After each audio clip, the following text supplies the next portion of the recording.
Hello everyone, good morning, welcome back to my channel, welcome to a new mini blog. তো সকাল সকাল উঠে দেখি মা আমার পছন্দের গোলা রুটি বানাচ্ছে। তারপর ওটা খেয়ে নিয়ে না এত গরম পড়েছিল, ভাবলাম একটু ঠান্ডা ঠান্ডা কিছু খাওয়া যাক। তো এই সামনের দোকান থেকে একটু জলজিরা কিনে নিয়েছিলাম আর ফ্রিজে ছিল স্প্রাইট, দুটোকে মিক্সড করে লেবু দিয়ে খেয়ে নিলাম।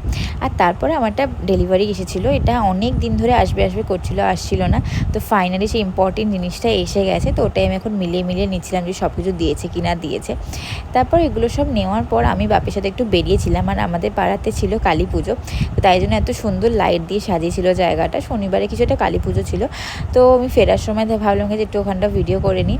আর এখানটা দেখো দূরেতে কালী ঠাকুরের মানে পুকুরের ওই পাশটা করে কালী ঠাকুরের মণ্ডপটা করা, সামনে খাওয়ানোর ব্যবস্থা থাকে।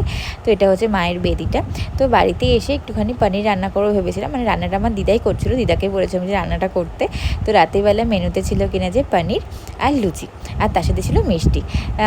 তো এটাই ছিল আজকে রাতের ডিনার। আর সবার শেষে ছিল হচ্ছে কিনা যে আইসক্রিম।